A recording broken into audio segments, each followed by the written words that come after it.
The New Orleans Pelicans are about to give the Atlanta Hawks a top 5 pick in this year's draft because of this trade they made to select Derik Queen. And you know what, guys? We might owe Joe Dumars an apology because AJ DeBanter this, Darren Peterson that, fate of the universe on the line, give me Derik Queen. Because I know those guys are good, but how many centers can do this? Derik Queen behind his back. What a pass!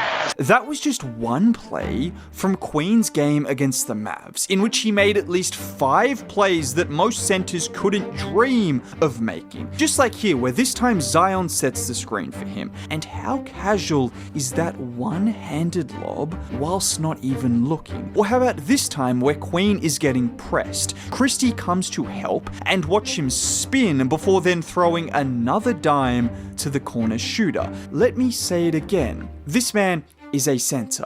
A rookie center. And rookie or not, guys his size and his position are simply not supposed to be moving like this. Just look at him on this play in transition. He goes behind the back to avoid the pressure from PJ Washington. He then slows down for just a second and look at the low gather before taking the contact from PJ and flipping it in over flag. Guys, every clip I just showed you is from one game, and this wasn't a one-off, because ever since he has started getting consistent minutes, Derik Queen has looked like one of the best rookies in this class. And it was the same kind of performance when he played Nikola Jokic and the Denver Nuggets just a few nights ago, going off for an efficient 30 points, 9 rebounds, and 4 stocks as well. And the funniest part was, we saw Jokic start to recognize in real time that Derik Queen is a serious player. Like this first play where Jokic is playing half-hearted defense and Queen just blows past him for the dunk. Or the very next play, this time again, Jokic is sagging off, looking around for the handoff, and Queen attacks him and gets to the rim. But even once Jokic started to realize, oh, this kid is pretty good, it was too late by then because he still had no answers for what Queen was doing, and he just looked like a mismatch out there against the best player in the world. Just like here where he fakes the 3-point shot, goes between the legs, and then the running right-handed hook shot. Wow, and this is what makes Queen so special. There were question marks over his size at 6'9" and whether he could be a center or if he's a power forward, even his weight. And like Jokic, he's not the most athletic looking player ever, but whilst everyone loves to focus on if a player can jump 40 inches off the ground, I'm gonna say something crazy, guys. You know what also matters in the NBA? Skill. Jalen Brunson, Luka Doncic, Nikola Jokic, Steph Curry, the list goes on of guys who aren't super athletes, but have skill beyond anyone in their position. Yes, it's too early to compare Derik to those guys, but he just does things that you shouldn't be doing at his size. And if you want any indication how special he is, don't take it from a random Australian trying to tell you. How about Tim Duncan? Right now, I'm sitting here with my phone in my hand, and Tim Duncan just sent me a text about Derik Queen. Right. He said, man, I really like that Queen guy. Yes, me too, bro. Or even better, how about what Nikola Jokic said about Queen after their matchup?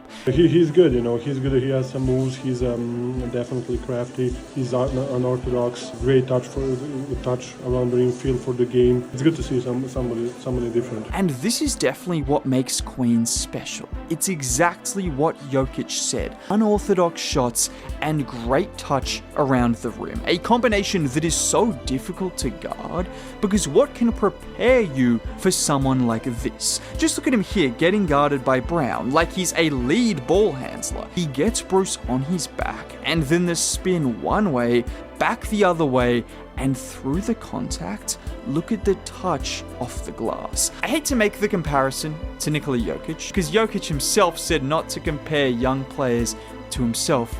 It's not fair, but the biggest similarities between Jokic and Queen is they just make shots from angles and positions on the floor that is so unique. And that comes back to what I mentioned. Forget about him jumping 40 inches off the floor. When you have size, skill, and touch, you can score against anyone. And you know what else you can do when you have this level of skill and size? You can drop dimes as well. I showed you a couple early in the video, but how often do you see rookie centers recording 11 assists in one game? In fact, there has been one other rookie center in NBA history to have a 20-10 game like Derik Queen had. How often do you see guys his size making passes like this? And in addition to the flair he has as a passer, he just understands the game. Just look at him here. And I know the game is pretty much over at this point, but look at the skill level as he casually brings it up the floor, goes between the legs a couple of times, and then the absolute dime